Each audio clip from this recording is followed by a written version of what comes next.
Agora, nos últimos 6 anos, mais ou menos, há uma queda drástica e preocupante no comércio do Brasil com os países vizinhos. Hoje, o nosso comércio com os países vizinhos responde por 12%, mais ou menos 11% do nosso comércio. Com o mundo é muito pouco. Então, perder o espaço intra-regional é grave.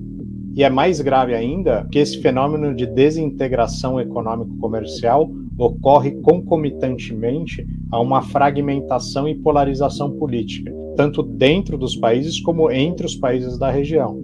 E num cenário de maior tensão global, de mudança do dinamismo comercial e econômico do Atlântico Norte para a Ásia-Pacífico, a região ficar desintegrada e fragmentada faz de nós muito mais vulneráveis e débeis em relação às potências extra-regionais. E caberia ao Brasil liderar esse processo de integração.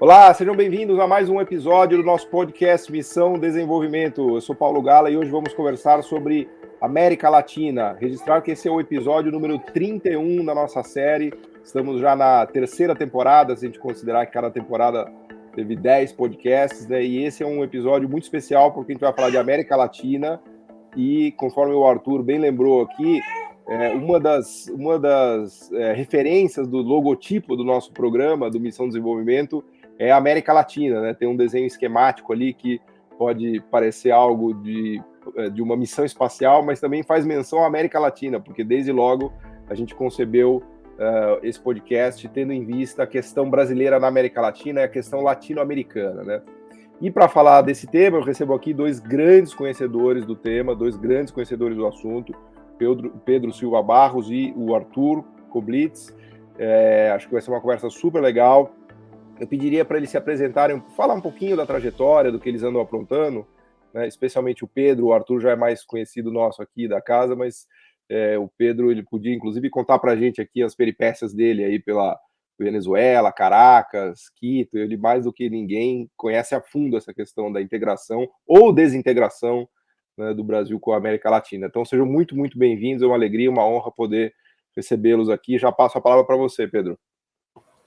Boa noite, Paulo. Boa noite, Arthur. Satisfação grande participar do programa.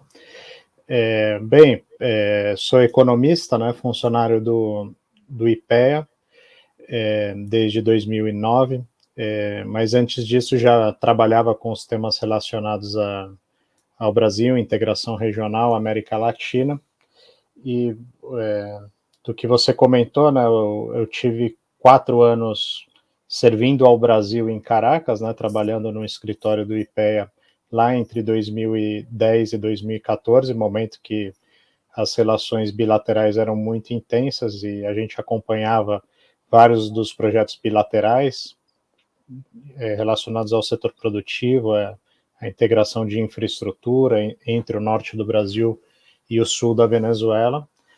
E depois, entre 2015 e 2018, eu trabalhei na União de Nações Sul-Americanas, a Unasul, como diretor de assuntos econômicos, Fui o primeiro e o único diretor brasileiro da Unasul nessa breve história da instituição, que reuniu durante alguns anos, os 12 países da América do Sul. Foi uma experiência de governança regional importante e acompanhava lá os conselhos ministeriais relacionados à agenda econômica, entre eles o Conselho de Infraestrutura e Planejamento, o COSIPLAN, que era a instância política da IRSA, que é a grande iniciativa para a integração da infraestrutura regional sul-americana.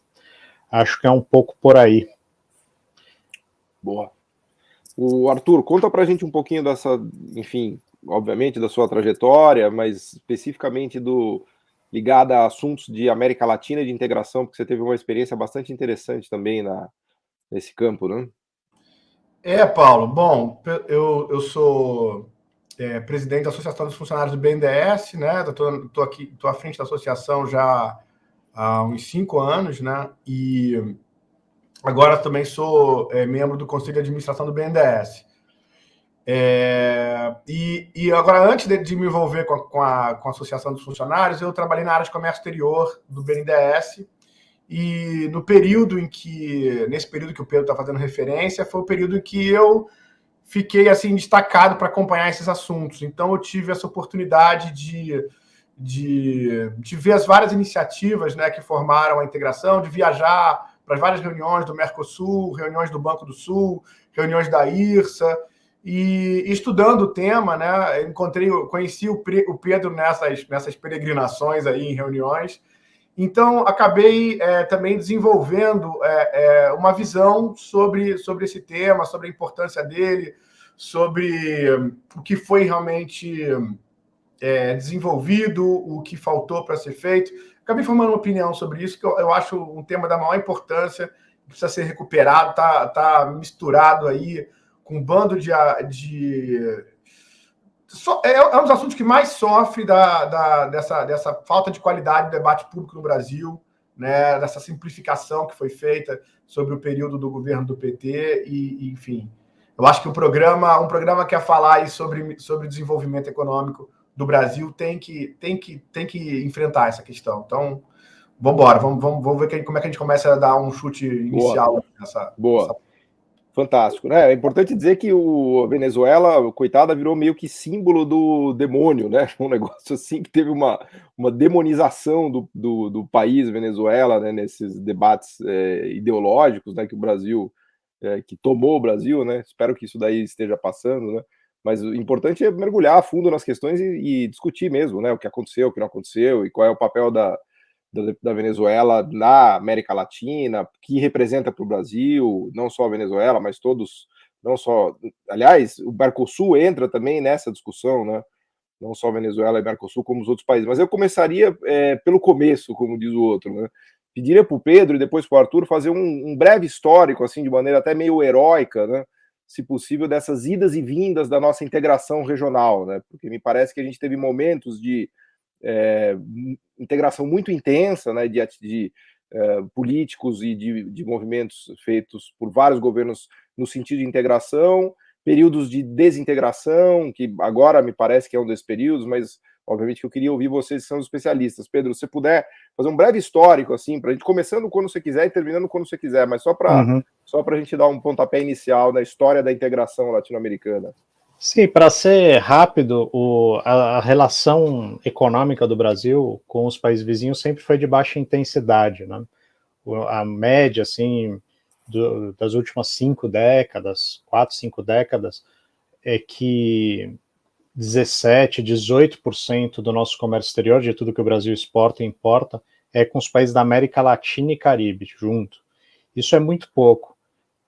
Na Europa, o comércio intra-regional é de mais ou menos 2/3, 60 e poucos % do que a Alemanha exporta e importa é com a União Europeia, de tudo que ela comercializa com o mundo. A França, a mesma coisa. Lá no leste da Ásia, né, que é a região mais dinâmica hoje do mundo, é algo próximo a 50%. Aqui na América Latina e na América do Sul em particular é muito mais baixo. E nesse período, assim, que a gente pode chamar de ouro, né, ou de maior bonança aqui regional, entre 2003 e 2012, mais ou menos, o Brasil e os países vizinhos tiveram um dinamismo no mercado interno, políticas distributivas, uma opção deliberada pela integração, que teve debilidades também, mas a gente mantinha ali esse patamar de 18% no momento que as exportações do Brasil e dos países vizinhos aumentavam muito. Então, outras regiões do mundo, como a África, a própria Europa, na década de 2000, o comércio intrarregional caiu um pouco pelo dinamismo chinês, né, e do leste asiático. Mas na América do Sul se manteve estável, inclusive por essas iniciativas, do Mercosul e na Sul. Agora, nos últimos 6 anos, mais ou menos, há uma queda drástica e preocupante, né, no comércio do Brasil com os países vizinhos. Hoje o nosso comércio com os países vizinhos responde por 12%, mais ou menos 11% do nosso comércio com o mundo, é muito pouco, né?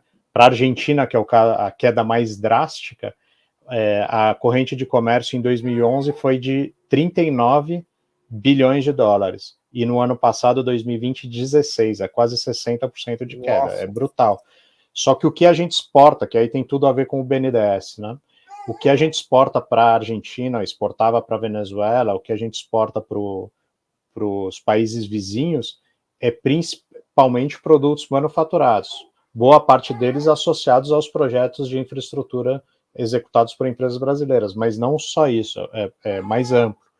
Então, para a Argentina, mais de 80% das nossas exportações é de industrializados. Para a China, por outro lado, que é o parceiro, nosso principal parceiro, apenas 3%, 2,97% no ano passado, é de manufaturados. Então, é brutal.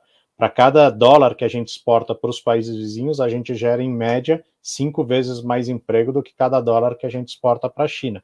Então, perder o espaço intra-regional é grave. E é mais grave ainda, concluindo esse início, porque esse fenômeno de desintegração econômico-comercial ocorre concomitantemente a uma fragmentação e polarização política, tanto dentro dos países como entre os países da região. E num cenário de maior tensão global, né, de mudança do dinamismo comercial e econômico do Atlântico Norte para a Ásia-Pacífico, a região ficar desintegrada e fragmentada faz dela muito, ou faz de nós, né, muito mais vulneráveis e débeis em relação às potências extra-regionais. Né? Então, numa uma mirada mais geopolítica, a nossa situação é desfavorável e caberia ao Brasil liderar esse processo de integração. A grande diferença, me parece, entre hoje e anos atrás é que o Brasil era o protagonista. Isso não só no governo do PT, já vinha de antes. Inclusive o Fernando Henrique mesmo teve um papel importante. A primeira reunião, esse dado é interessante, a primeira reunião da história, de nossa história, que juntou os 12 presidentes da América do Sul, foi aqui em Brasília em 2000. Se a gente olhar em perspectiva histórica, é muito recente. Havia uma diplomacia presidencial muito ativa, né, pelo menos até 2011, 12, 13, depois caiu bastante, e o Brasil era um protagonista. Hoje deixou de ser protagonista. Outros tentaram ocupar esse espaço, até agora não conseguiram. Bom, Arthur, você que também é um participante ativo dessa história, né? Conta pra gente como é que você enxergou isso lá de dentro e qual a sua perspectiva, né, nessa primeira rodada aqui. Bom, vou pegar uns ganchos aqui com o que o Pedro falou, né? Essa reunião que ele está fazendo referência deve ser a reunião de lançamento do IRSA, né? Da IRSA, da Iniciativa de Integração dos Países da América do Sul, uma iniciativa de criar uma carteira de projetos de infraestrutura, né? Que viabilizassem o que permitisse uma maior integração dos países aqui, né? Essa iniciativa ela está muito ligada com uma série de coisas que começaram no governo Fernando Henrique, até antes disso, né? O pai do Eike Batista, né? O Eliezer Batista, foi lá ministro do Planejamento, ou alguma coisa do tipo, no governo Collor. E ele foi um cara que escreveu um livro foi publicado falando sobre essa necessidade de obras de integração. Ele, quando ele esteve na Vale, teve à frente de Carajás e de obras, e começou a ter uma visão mais regional. Isso teve apoio do BID e tudo mais. E isso tem uma história, tem o Avança Brasil, projetos que o governo Fernando Henrique não deram certo para estimular grandes investimentos. No Brasil não deu certo, mas eles levaram essa ideia, né, para a América Latina. E essa ligação. Por que o negócio tinha um início com o Fernando Henrique, talvez? Quando apareceu aquela conjuntura de governos progressistas ali na Argentina, no Brasil, na Venezuela, houve discussão de para onde que ia essa história. Mas resolveram reaproveitar e manter a iniciativa. E foi lá o IRSA com os projetos de infraestrutura. Esse é um bom gancho assim, para falar sobre o BNDES, porque você vai falar de obras de infraestrutura, né, e você vai falar das famosas e controversas apoios, né, que o BNDES deu para a construção de obras de infraestrutura na região. Fala de algumas outras também, Arthur, porque esse negócio do BNDES, a minha sensação é que assim, o BNDES faz 59 coisas, aí tem duas que dão errado, aí todo mundo só fala dessas duas que deram errado. Então, se você até puder falar de outros projetos, né? Sim. É porque esse, eu acho importante enfrentar isso. Agora, isso vive assombrando, né, a discussão sobre o BNDES. Agora, na CPI, apesar de ter tido já umas 4 ou 5 CPIs sobre o BNDES, agora na CPI da Covid voltou a ser polêmico o BNDES e falam dessas obras. Eu acho que às vezes é importante enfrentar e esclarecer isso daí. Primeiro que o Brasil realmente se tornou, né, uma coisa que o Pedro falou que eu acho, antes de iniciar, assim, para resumir uma coisa que o Pedro falou, acho que a desintegração da América Latina hoje tem que estar elencada, ao meu ver, como um dos traços do nosso desenvolvimento.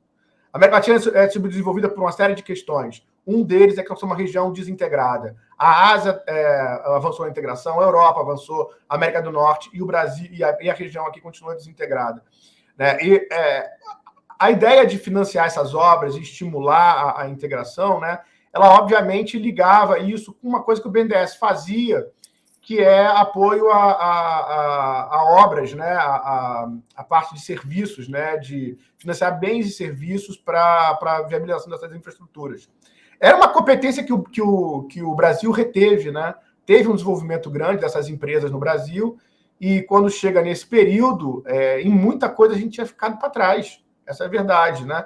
Um dos setores em que a gente manteve a competitividade foi nesse setor de construção civil. A gente tinha empreiteiras capazes de fazer hidrelétricas grandes, e fizeram, né, nesses países da América do Sul, fizeram na China. Você tinha empresas com muito respaldo internacional. O BNDES nunca foi o mais importante financiador dessas empresas. E tudo que essas empresas fizeram no mundo foi sempre financiado, e não por elas, porque elas não são banco, né? Elas sempre conseguiram apoio, financiamento. Um exemplo clássico é o Peru. O Odebrecht esteve no Peru desde 79 e 99% das obras que ela fez no Peru não foram financiadas com o dinheiro do BNDES. Então, houve muita discussão sobre isso dentro do BNDES, mas a verdade é que o banco teve dificuldade de financiar obras ligadas a essa carteira. Era uma carteira bastante grande de projetos, mas as obras que o BNDES teve associado, né, financiando que ele financiou com o apoio da área de comércio exterior, foram muito marginais nessa coisa. A gente não conseguiu realmente, porque essas obras são difíceis, viu, Paulo? São obras... Você imagina, eu estou falando de países que ficaram, quando chegou 2000, 2003, 2004, são países que ficaram um tempão com seus investimentos públicos atrasados, necessidades básicas nos setores urbanos, né? E essas obras eram obras de conexão, vamos dizer assim, em áreas remotas desses países. E a questão regulatória é complexa também, porque em geral a gente está falando de obras e investimentos em infraestrutura, né? Exato. E eu acho que essa é uma das áreas, entendeu, que a gente começou porque o que houve de fato? Houve de fato é que se criou uma interconexão pelas relações de crédito que foram estabelecidas. Como o Brasil financiou muito Venezuela e Argentina em particular, você criou, sim, uma relação de interdependência, que é o que começa a aproximar os países, né? Não foram para financiar as obras de integração, no caso, mas elas foram aproximações que permitiram, né, que você pudesse, no futuro, caminhar nessa direção. Eu acho que faltou muito uma visão estratégica. Essa visão estratégica no próprio governo brasileiro, no próprio BNDES, isso não foi absorvido de uma forma como tem que ser. Acho que o debate público sobre isso foi fraco, e acho que faltava para a gente, por exemplo, criar linhas específicas para a integração. Isso nunca conseguiu acontecer. Mas houve uma aproximação muito grande. E sabe quais os fatores, para mim, assim, que foram mais fundamentais para isso? Argentina e Venezuela, quando você fala, está na página do banco, você vai ver, foram 3,5 bi para esses dois países. Cara, isso de real, de dólar ou real? De dólar. 3,5 bi, né, quase em todo o período, de 98 até 2015, foram 3,5 bi, o que é ridículo perto do que o BNDES financiou para a infraestrutura doméstica. Então, a ideia de que isso tomou o dinheiro de qualquer coisa que o BNDES fez é absolutamente ridícula. E a principal razão para isso não foi uma grande estratégia nessa parte, Foi só o seguinte, cara, quando chegou ali em 2003, 2004, a Argentina e a Venezuela sofriam a seguinte situação. A Argentina acabava de renegociar de forma bem sucedida a dívida externa dela sem o FMI. Né? Fez um trabalho excepcional. O FMI, como retaliação, né, mandou todo mundo parar de fornecer, dar qualquer tipo de dinheiro para a Argentina.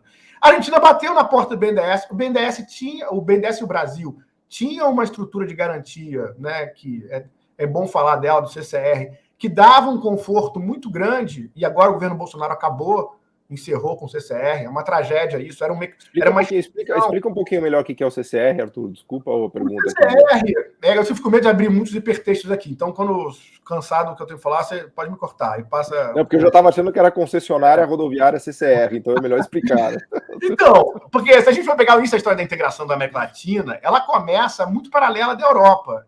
Os europeus criaram, nos anos 50, a União de Pagamentos da Europa, ali na saída da guerra.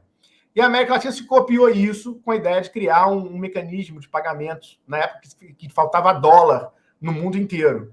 E se criou isso, chama Convênio de Pagamentos e Crédito Recíprocos. É uma criação da metade dos anos 60, 65 foi criado. E esse convênio tomou várias utilizações. Muita gente boa já parou para refletir o potencial desse mecanismo para integrar. Eu sei que quando eu comecei a me envolver nessa história, isso para o Brasil era basicamente um mecanismo que criava um mitigador para riscos de comércio exterior. Ou seja, os bancos centrais da região se comprometiam a arcar com o pagamento de dívidas caso houvesse algum problema no meio do caminho. Então, isso foi usado para quase todos os financiamentos que o BNDES, o Sistema Brasileiro de Exportações, fizeram de infraestrutura nesse período. Talvez a única exceção seja Cuba, porque Cuba não fazia parte do mecanismo, enfim. Então, assim, o Brasil tinha um mecanismo diferenciado de garantia, que outros países do mundo não tinham, um legado de esforço de integração, que sempre foi uma coisa modesta na América Latina, mas teve um legado institucional. E agora acabou esse mecanismo. E agora o governo Bolsonaro resolveu acabar com isso. Arthur, veja que interessante, cara, isso do CCR e do próprio BNDES, né? Porque a ideia que se tem, assim, corrente, é que o Brasil doou dinheiro para Cuba, por exemplo, para construir o Porto de Mariel ou o metrô de Caracas, enfim. Mas uma olhada, mesmo que superficial, nos dados, indica exatamente o contrário. Tanto no caso do BNDES, financiando exportações de bens e serviços vinculados a essas obras de infraestrutura, e outras exportações também, porque não era exclusivamente isso. Por exemplo, para a Argentina foram mais de 700 operações. Tanto no caso do CCR, que é surpreendente, porque o Brasil abandonou o CCR em abril de 2019 por uma decisão da diretoria do Banco Central, que é uma autarquia tomando decisão de política externa, que é competência da Presidência da República, sem consultar o Congresso Nacional. As comissões de Relações Exteriores e Defesa Nacional, tanto da Câmara como do Senado, não trataram do tema. A CAMEX, o Ministério da Economia, não se pronunciou sobre o tema. Tem um voto do Banco Central, de um tema que é decisivo para a inserção internacional do Brasil. O voto diz que o mecanismo era anacrônico e expunha o Brasil a risco. Supomos que seja exatamente isso, que em parte está correto, mas caberia ao Brasil liderar a reforma, ou a modernização, ou a adequação aos novos tempos de um instrumento que beneficiou, sobretudo, ao Brasil. Coloque em números aqui, bem rapidamente, comparando o financiamento pós-embarque do BNDES, esse que o Arthur comentou, desde que tem os dados de 98 para cá, o acumulado para a América Latina. São 12 bilhões de dólares, acumulado em 22 anos. O superávit comercial que o Brasil teve nesses 22 anos com a América Latina é de 233 bilhões de dólares. Vamos pegar só a Venezuela. O Arthur colocou o da Argentina, 3,5 bi. O da Venezuela, 2,2 bi. Nesses 22 anos, o Brasil teve com a Venezuela, só com a Venezuela, 40 bilhões de superávit. Então, com a América do Sul, se a gente pegar o conjunto da América do Sul, o Brasil crédito do BNDES, 8 bilhões, superávit comercial acumulado nesse período do Brasil com a América do Sul, 148 bilhões. Ou seja, claro que a relação não é direta, mas é um contexto de relação. A Alemanha, para liderar a integração europeia, ela tem superávit com o resto do mundo e déficit ali com os demais países, né? É o normal, seria o padrão aí nas outras regiões do mundo. O Brasil tem superávit com a região. E o BNDES e a forma de financiar projetos, principalmente os países que tinham mais dificuldade, né? Esses dois, ainda que com valores pequenos, comparado ao superávit que o Brasil tinha, é uma espécie de amenizar essas assimetrias, né? Lembrando que a integração da América Latina é um objetivo constitucional do Brasil. Exatamente. E então o BNDES ajudava, e mais que isso, nesse período que se a gente colocar o gráfico do superávit do Brasil com a América Latina, o gráfico de sobrepor esse gráfico aos desembolsos pós-embarque do BNDES e a diplomacia presidencial, o número de encontros bilaterais e multilaterais que o presidente da República do Brasil participou, o formato é exatamente o mesmo. A gente vê que o que está acontecendo agora a gente está abandonando, se auto-isolando, né? Acho que é uma forma boa de explicar a posição do Brasil em relação à América Latina, porque os outros países não querem isolar o Brasil, é o Brasil que está se auto-isolando. Com isso, ele perde muito do superávit comercial que tinha e perde espaço para o setor econômico interno que tem mais dificuldade hoje, que é justamente a indústria, que mais aumenta o desemprego, enfim. Então, quem mais sofre com a desintegração, na prática, é o Brasil. E quem mais ganhava com ela também era o Brasil. A Venezuela, eu ia falar da Venezuela, não falei, só complementando o Pedro. A Venezuela não existia para o Brasil. A Venezuela é um país que, historicamente, ele estava relacionado para cima. Vendia petróleo, comprava tudo dos Estados Unidos. Né? A Venezuela, ela faz uma política que ela redireciona o seu esforço importador lá pela política do Chaves para a região. Então, assim, o que eu queria, concordando com o Pedro, que deu uma excelente dimensão do que significa tudo isso, mas o Brasil, essas exportações para essa região, acho que se deveu mais a uma iniciativa da situação da Argentina e da Venezuela, uma decisão autônoma da Venezuela e uma decisão sobre muita restrição da Argentina, que demandaram do Brasil. E o Brasil teve, vamos dizer assim, pelo menos a clareza estratégica de que ele tinha, sim, um espaço para se desenvolver e crescer e não teve receio de abrir essa corrente de comércio e influência diplomática. Porque, vê bem, o Brasil pode ficar achando o gostosão que for, mas se ele não tiver nenhum instrumento para viabilizar nenhuma obra, nenhum projeto em outros países, não tem por que ninguém escutar o Brasil, entendeu? O Brasil passou a ter uma ascensão, a ser escutado, a ser uma alternativa de orientação, porque a gente tinha, entre outras coisas, um instrumento. Agora, a ideia de que você fazer uma linha de crédito é dar dinheiro, isso é uma das coisas que eu acho que mais compromete a interpretação, inclusive, da ação do banco, não só sobre o comércio exterior. E assim, vamos pegar um exemplo microeconômico, porque a gente, na economista heterodoxa, está sempre brigando com essas analogias microeconômicas, né? Para a macroeconomia. Mas nesse caso, a analogia microeconômica é boa para a gente. A loja americana dá dinheiro quando vende para você um produto em 12 parcelas. Ela faz isso para dar dinheiro para os seus... Ou seja, se você dar crédito significou para o Brasil, nas linhas do BNDES, que são estritamente vinculadas, tá? Todo $1 de crédito concedido por uma linha do BNDES é $1 de compras do Brasil. Então, assim, eu estava concedendo crédito para os caras comprarem produtos do Brasil. Se eu não fizer isso, não se compra produto do Brasil. O fundo que garantia isso era um fundo estável, estava de pé. Transformaram essa história numa história de uma coisa que era dar dinheiro para países simpáticos e tudo mais. Então, aliás... A última coisa que eu vou falar, Paulo. Na burocracia daquela época, adoraria financiar Chile, Colômbia, adoraria. Boa parte da burocracia sonhava com isso daí. Sabe por que eu não conseguia financiar Chile, Colômbia e países, vamos dizer assim, aceitos pelos Estados Unidos? Porque esses países não queriam usar o CCR. Não aceitavam a política de integração. O Brasil se esforçava para convencer, para trazer esses países para mecanismo de crédito. Então, assim, era uma questão de criar uma área de influência do Brasil, entendeu? Era muito mais, absolutamente mais isso de qualquer visível direcionamento ideológico, de simpatia, assim. É isso que, para mim, fica, na minha experiência, é muito claro. Eu acho que quem viveu aquela época internamente no governo brasileiro daria um depoimento muito parecido, tá?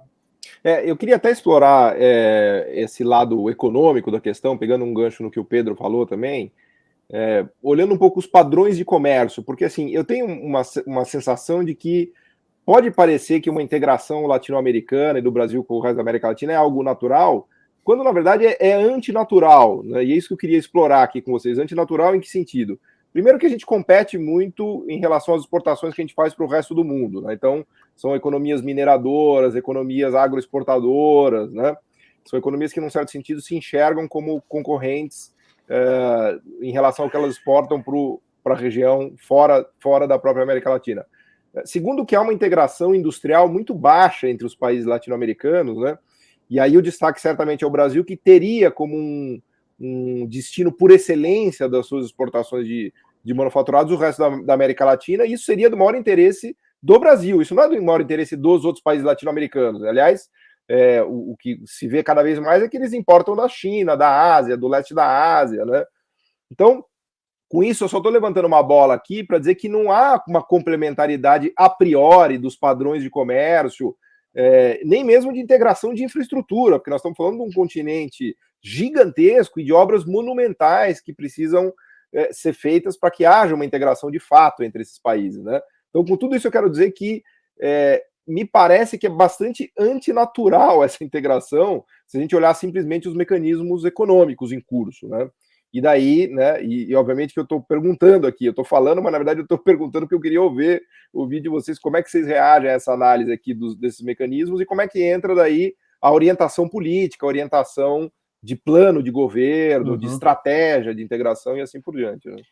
Não, essa pergunta é bem boa porque é a origem, né, da discussão sobre integração econômica. E há certa razão, os países são, em geral, primários exportadores, mas não foi assim durante toda a história.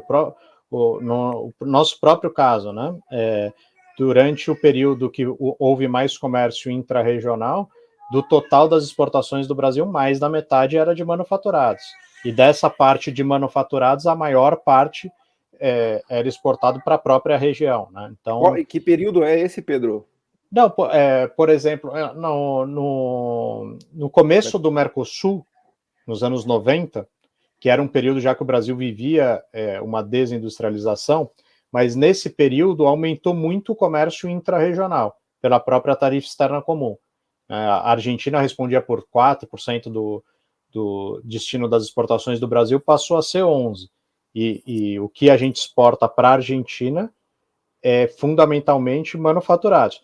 Essa uma debilidade da nossa região e do próprio Mercosul é que a gente não fez um esforço exportador extra-bloco desses setores que houve integração mundo, né? Intra-bloco, né? A indústria automobilística, você sabe bem, é um desses casos, né? Integrada com a Argentina, mas pouco competitiva externamente. Não houve esse esforço exportador diferente do que aconteceu com a Ásia. Mas também a multinacional também, a última coisa que ela vai querer fazer é exportar do Brasil e da Argentina para o resto do mundo, né? Também, são empresas de fora, com centro de decisão fora.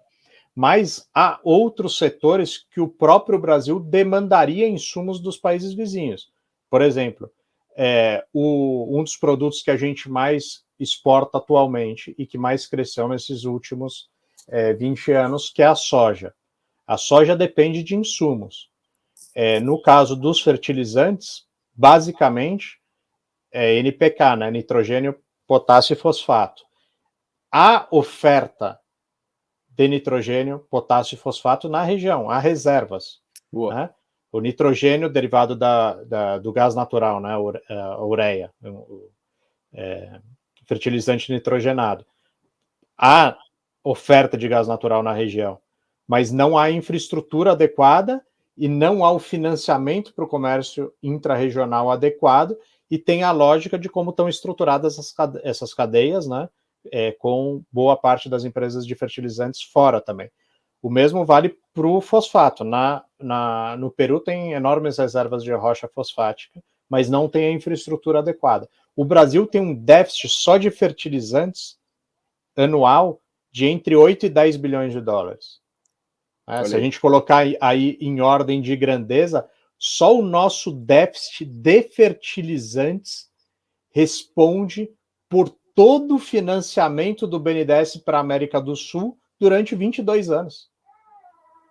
Aí, se a gente colocar na balança, né? Então, o que falta é um plano mais articulado, um outro aspecto só, mesmo considerando a nossa situação atual de primário exportador e a nossa relação crescente com a China.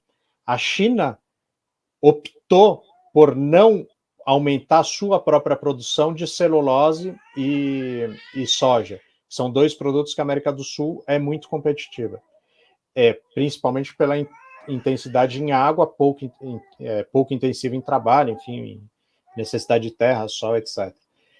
Mas há uma dependência do lado deles também. 75% da soja que a China importa vem da América do Sul, Brasil, Uruguai e Argentina. Mas a América do Sul não considera isso um ativo de política externa. Em nenhuma negociação da China aparece isso como um ativo. Isso de um lado. E do outro lado, aí da analogia 5G agora com a TV digital negociada nesse período de bonança. Naquele momento, o Brasil atuou diplomaticamente para que a região adotasse um padrão único, nipo-brasileiro, contra os dois principais da época, que eram o americano e o europeu. Houve uma transição tecnológica que não era esperada e a TV digital hoje tem muito menos relevância do que se imaginava há 15 anos. Os smartphones, streaming, enfim, mudou tudo. Mas o 5G não. Agora, qual é a articulação do Brasil para adotar um padrão 5G único na região que beneficiaria o Brasil em vários fragmentos dessa cadeia? Aparentemente, que eu saiba, nenhum. Não sei se vocês sabem, mas não está. É o auto-isolamento do Brasil, que poderia se beneficiar. E os outros países, em grande medida, esperam essa liderança do Brasil. Porque não vai ser o Uruguai que vai definir um padrão regional de 5G, nem o Chile, enfim.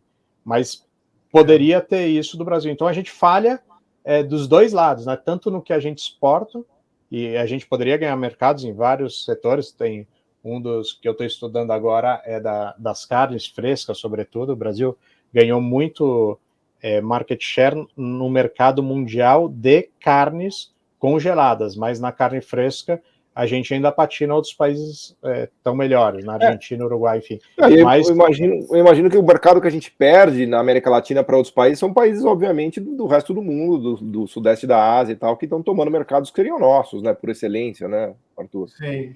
Essa reação dos países da região ao Brasil é uma coisa muito visível, né? Eles às vezes ficam... Há uma perplexidade, às vezes, porque é tão óbvio, uma coisa que o Pedro falou no início, né?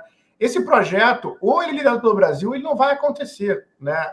Então, os países esperam, pela posição do Brasil, que a gente vá estar à frente, a gente tem alguma estratégia para isso.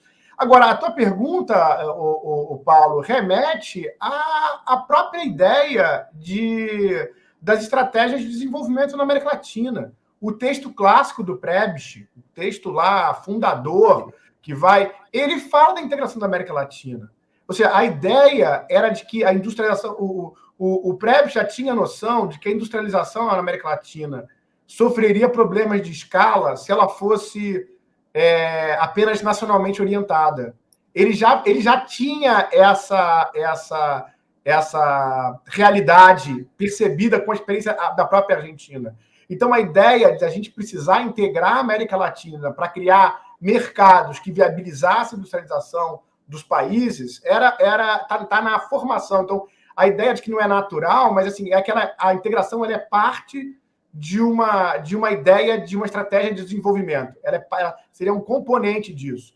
E eu acho que o Prebisch estava certo, porque a industrialização da América Latina, onde ela vingou foi no Brasil, que é o país que também relativamente precisa menos, que tem mais demanda interna, né? Então, o Brasil foi onde se deu talvez tenha outras razões, mas... Brasil, Argentina e México, né? São os 3 países com mercado interno, Brasil, Argentina e México. Tem o mercado interno, mas a Argentina sente isso, né? Então, e eu acho que você vê coisas que acontecem sem grandes estruturas, grande planejamento, essa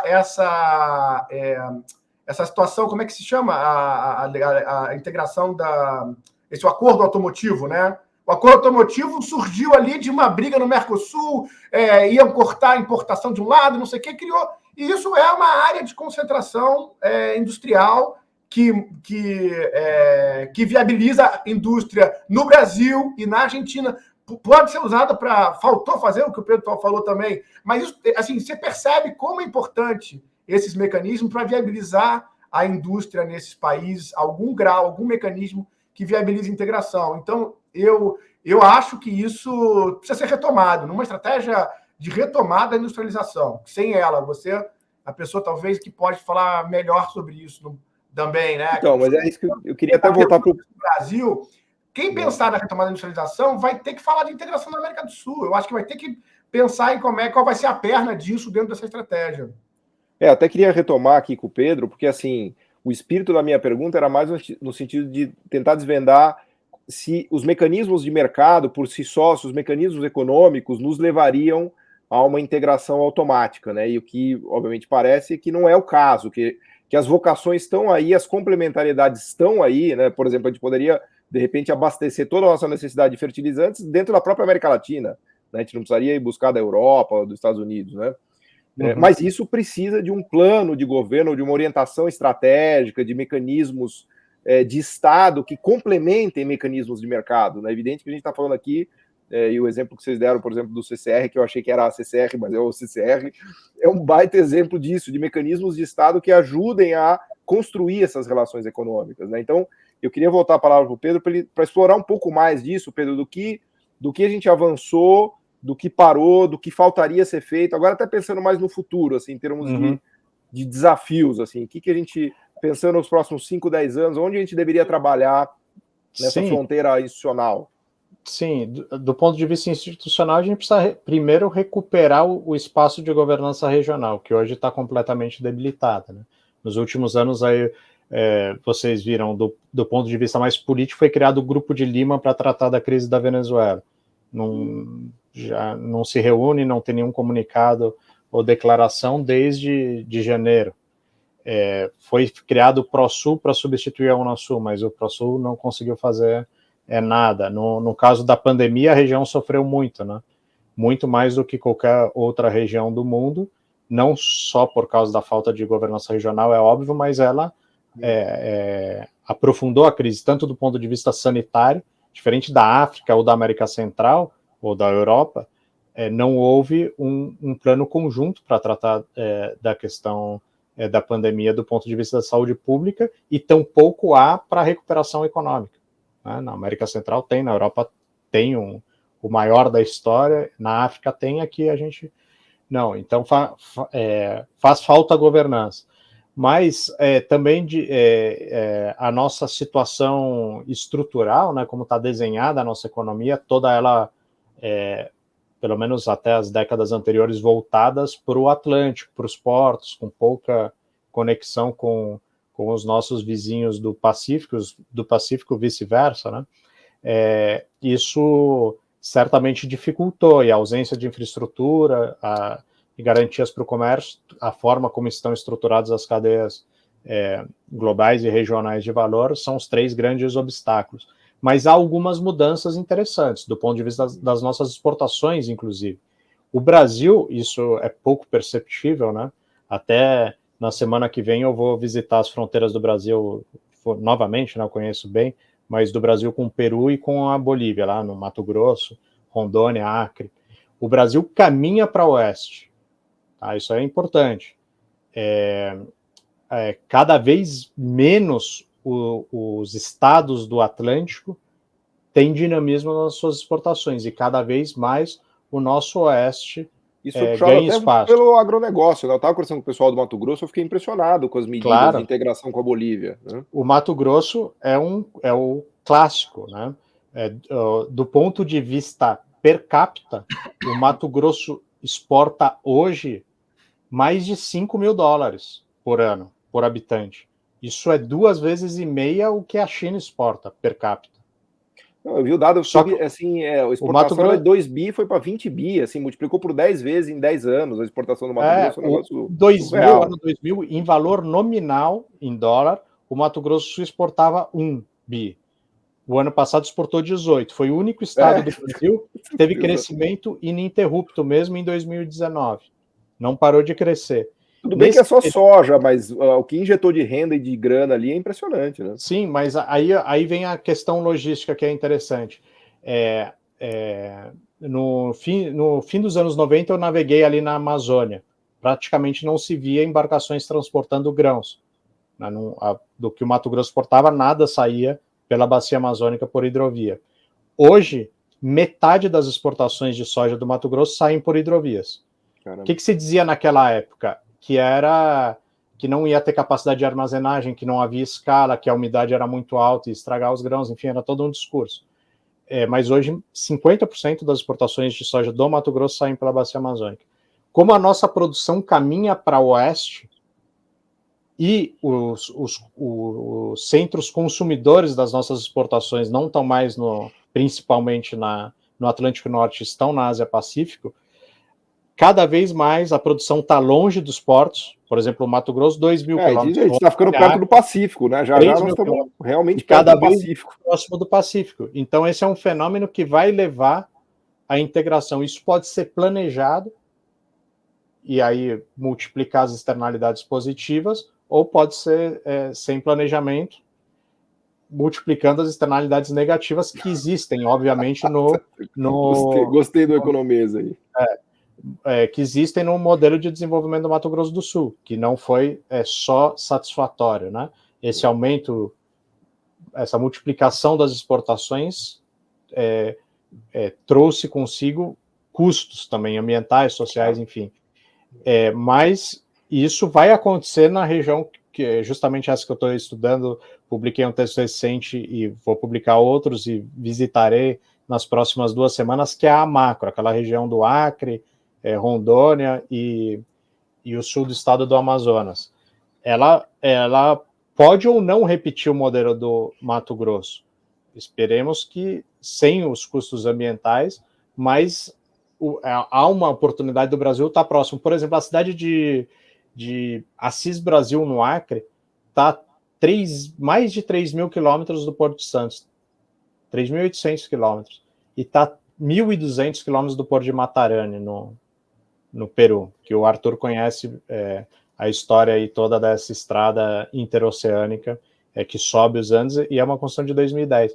O Acre, em 2003, as exportações do Acre para a Bolívia e para o Peru foi 0.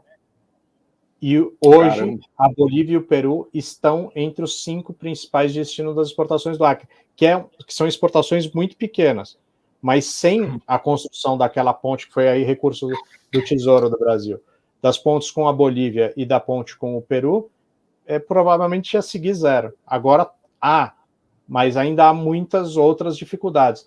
Mas o Brasil tem que enxergar também esses portos, seja os do Chile, né, por causa do Mato Grosso do Sul, que até tem a gente publicou, eu e outros colegas do IPEA, um livro sobre o Mato Grosso do Sul e essa conexão com o Pacífico, né? Seja o Porto de Antofagasta, de Matarani, são oportunidades para o Brasil. A gente pode fazer isso de forma planejada. E tem a questão energética também da Bolívia, do gás ali, né? Uma história que está ganhando força, né? Arthur, só muito rápido sobre a questão energética, que é importante. Do que eu comentei no começo, da diminuição da interdependência, eu entendo que o caminho agora para recuperar a interdependência é a organização de um mercado sul-americano de energia. Aproveitando a crise energética aqui, a negociação ou a renegociação que o Brasil está fazendo com o Paraguai, né, e vai ter que ser decidido sobre o anexo C de Itaipu, que é uma negociação bilionária nossa, daria várias vezes aí esses valores do BNDES que a gente comentou, e a necessidade do Chile estrutural de importação. Então a gente poderia criar um grande mercado sul-americano de energia para equilibrar essa debilidade do comércio e aumentar a nossa interdependência, que daria, e de outra vez o maior beneficiário seria o Brasil, porque a nossa matriz é hidrelétrica, é vulnerável a questões climáticas e estaria mais equilibrada se conectada com o conjunto dos nossos países vizinhos. Assim como relações de crédito, né, essas relações de infraestrutura, a gente espera que isso seja, né, âncoras que sejam lançadas. Então, Arthur, vamos dizer que você tem carta branca aí. O que você faria? Fala lá, vamos te dar uma carta branca. O que você faria? Olha, eu acho que a agenda de desenvolvimento é riquíssima, por exemplo, essa da integração, para desenvolver áreas periféricas no Brasil. Isso que ele falou sobre Acre, sobre Mato Grosso. Se você tem um planejamento, você pega áreas que, de uma lógica brasileira, elas estão distantes demais, né, de comércio, afastadas dos principais centros do Brasil, elas podem ser dinamizadas. Um exemplo que eu acompanhei é Roraima, né, Boa Vista ali com a Guiana, né? Também é um ponto de... Guiana, o nome Guiana vem de terra onde passa muito água, né? E o tempo alto das Guianas. Então, você tem água escorrendo para a Bugo na Guiana e descendo planaltos. O potencial de geração de energia hidrelétrica é gigante, né? E eles têm praticamente, eu posso ter perdido, mas quando eu trabalhei nisso em 2010, 2009, era zero, praticamente, o guianense básico, isso é falando da Guiana inglesa, tá? Antiga Guiana inglesa. O sonho de consumo da classe média da Guiana é ter um gerador. Eles não têm energia elétrica sem ser por gerador. Então o cara não tem um automóvel, ele tem um gerador em casa que usa petróleo. 80%, 90% da importação da Guiana é petróleo para fazer rodar esses geradores. Eu fiquei num hotel na Guiana que faltou luz 3 vezes no mesmo dia. Ele importa petróleo de Trindade e Tobago ali, que é o vizinho. Né? Não, mas agora tem uma situação nova ali, porque a Guiana, diferente do que era há 10 anos, ela começou a explorar petróleo. Inclusive foi o único país das Américas todas, os 34 países nossos, que teve crescimento econômico o ano passado. Só que agora cria uma situação nova que é muito interessante para o Brasil, que agora eles têm capacidade de dar garantias à construção das hidrelétricas. E olha que interessante, esse Planalto das Guianas que o Arthur comentou, ele tem o regime pluviométrico, a época de chuvas é complementar à da calha sul do Amazonas. Então, quando o Belo Monte está seco, lá está sobrando água. Então, isso tudo está interligado, daria muito mais estabilidade para a gente. De novo, o Brasil é o maior beneficiário. E essa coisa era tão óbvia, Pedro, você pode me atualizar também, mas Roraima não estava conectada com o sistema elétrico brasileiro. Então, assim, você tinha uma oportunidade ali de trazer energia, desmatar ou fazer hidrelétrica fora do Brasil, naquela região. Você coloca Roraima no Caribe, cara. Entendeu? Então, exatamente assim, isso. A potencialidade, assim, o que eu acho que a gente como está concluindo, eu acho deixa eu só registrar que tá me dando agonia, agonia do final de programa aqui, então só pedir para a gente já meio que encaminhando aqui para umas considerações meio conclusivas. Mas vai lá, desculpa te interromper. Então eu ia fazer isso. Eu acho o seguinte, o Brasil tem que entender que o Brasil, ele pela situação de tamanho, de história de organização estatal. O Brasil, ele não pode ser um tomador das relações internacionais, como se ele fosse um país pequeno, que tivesse... O Brasil, ele pode desenhar essas relações internacionais. Ele tem uma região em torno dele. Assim, o objetivo estratégico é muito claro. O Brasil tem que pensar na sua articulação no resto do mundo. Se tem uma ideia que eu concordo daquele período lá, que era muito falada, para mim, mais até do que implementada, eu sou relativamente crítico ao período. É lógico, tudo que foi de lá para cá é um terror total. Mas é que a gente... Se tem uma ideia que era muito falada pelo falecido... foi o assessor principal da Dilma, do Lula na parte de... Marco Aurélio Garcia. Marco Aurélio Garcia tinha isso claro, né? Que o Brasil tem que vislumbrar a sua articulação, a sua inserção no resto do mundo, junto com a América do Sul, né? E com a América... A minha provocação para ouvir aí os comentários do Pedro também é sobre México. Não sei se estava falando sobre México, porque na época a América Latina era um conceito meio ultrapassado, porque o México estava absorvido pelo norte, né? Então, elas estavam falando só de América do Sul, mas tinham perdido o México do projeto original da América Latina. Então, eu queria saber o que o Pedro tem falado sobre a América Latina, sobre o México, com esse novo Obrador e tudo mais. Mas sobre a América do Sul, assim, isso era óbvio, isso era evidente, que o Brasil tem que se inserir de uma forma articulada, organizada. Tem muito que se pode fazer, tem muito ganho para a indústria, para repensar essas regiões marginais do Brasil, para explorar de forma mais racional os potenciais energéticos da região. Então, assim, eu acho que é óbvio a importância da integração da América Latina. Espero que essa obviedade se imponha, apesar de tanta irracionalidade no nosso mundo, na nossa visão da nossa elite e nesse nosso mundo político, né? Boa. Pedro, fala pra gente, o México tá na América Latina ou não tá? Então, o México está na América Latina, mas o Brasil tem que ter políticas, né, estratégias de inserção internacional para a América Latina, para alguns temas, e aí a gente tem algumas semelhanças com o México, ainda que tenha algumas questões estruturais que nos distanciam um pouco, mas agora faz 2 semanas se reuniu no México a CELAC, né, a cúpula de presidentes da América Latina e Caribe. 31 países presentes, 15 mais ou menos com o chefe de Estado, né? Vários chefes de Estado do Uruguai, que é centro-direita, né? Do Equador, vários países foram ao México, além da Cuba, Venezuela, enfim, mas o México conseguiu ali colocar numa mesma mesa líderes de direita e esquerda que não acontecia na América Latina há 5 anos. E o único país ausente foi o Brasil. Então é a opção do nosso auto-isolamento. Então o México, em parte, ele está ocupando essa omissão brasileira, mas tem outras questões que são próprias da América do Sul e que eu acho que devem ser ativadas. Por exemplo, as questões de infraestrutura, as questões de saúde, as questões de defesa, né? O Conselho Sul-Americano de Defesa, que era um espaço importantíssimo nesse mundo de maior tensão entre China e Estados Unidos, Rússia, enfim. É importante para a gente manter essa área livre, né, dessas disputas, pelo menos da disputa aberta que a gente vê em outras regiões do mundo.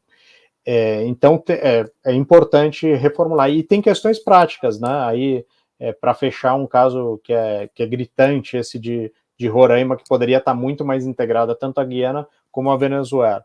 Mas Roraima não está interligada ao sistema nacional brasileiro de transmissão de energia.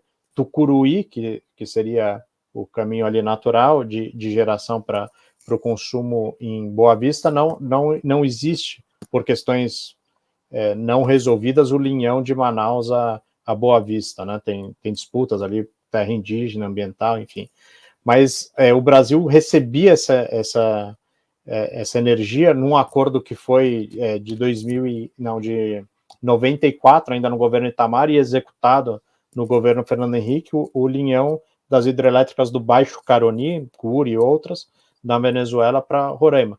Pela tensão entre Brasil e Venezuela, parou o fornecimento. Qual foi a alternativa brasileira? Termoelétrica diesel. O custo que o Brasil tem para gerar energia lá é 12 vezes maior do que era a importação da Venezuela, e que poderia ser a importação da Guiana. Então, a gente falha ao não ter o nosso sistema interconectado e falha também em não estar articulado com os países vizinhos. Quem paga eu só discordo da desintegração sobre nós. O Pedro lamenta que o Brasil não teve presente nesse encontro aí. Eu agradeço, porque se a gente tivesse presente, ia passar vergonha de novo. E, assim, eu acho que a cultura não vai. Mas a gente precisa. Mais uma vez, com o nosso presidente. Não, mas a gente precisa de uma agenda positiva com os vizinhos. Em vários momentos da história, o Brasil teve crise com os países vizinhos e nesses momentos a gente conseguiu gerar agendas positivas, né? Com Suriname, tem caso, com a própria Venezuela, essa ideia, ou a execução de Guri, da pavimentação lá da BR-173 e da Troncal 10 na Venezuela, isso veio de um momento de tensão ali com o garimpo ilegal, os brasileiros que saíam de Roraima iam para lá e tinha ali as confusões, e foi possível construir uma agenda positiva. Com o Paraguai, a gente tinha problema de fronteira até o acordo de Itaipu, era um problema grave, e a gente resolveu. Com a Argentina, no fim do regime militar, também havia muita tensão. Na redemocratização, a gente fez acordo nuclear e conseguiu construir uma agenda positiva. Isso é possível, mas, obviamente, a liderança cabe ao Brasil. e a ausência dessa liderança tem mais custo para nós, brasileiros. Boa, é com um grande pesar aqui que eu infelizmente vou ter que encerrar essa conversa, porque ela tá muito boa aqui, a gente tem muito pano para manga, nós vamos certamente repetir, convocá-los aqui para voltar nesse tema, que eu acho que é da maior relevância, né? O Brasil não tem a opção de não ser o líder da América do Sul, podemos até discutir de América Latina ali, com Caribe, México e tal, mas na América do Sul não haverá certamente integração na América do Sul se o Brasil não assumir o protagonismo que já lhe foi dado pelo tamanho, pela posição, pela proporção, pela escala, quer dizer, não existe a opção da gente não liderar esse processo. Então, ficamos realmente como diria o outro, na cara do gol, né? Na cara do gol para chutar para dentro, mas infelizmente não estamos indo mais pelo gol contra. Mas enfim, vou agradecer muito aqui a presença do Pedro, do Arthur, por essa conversa aqui, para a gente é uma alegria, uma honra, acho que, né, deu para dar uma ideia aqui enfim, né, uma ideia não, uma grande aula que vocês deram aqui, né, de maneira quase que heróica, porque falar desse tema em 1 hora é muito difícil, mas eu tenho certeza que todo mundo que nos ouviu aqui vai adorar, e acho que a conversa foi muito, muito enriquecedora. Então agradeço, obrigado Arthur, obrigado Pedro, todos que nos ouviram, e já fica aqui uma convocação para mais uma conversa. Obrigado, gente. Valeu, Paulo, valeu, Arthur, abraço.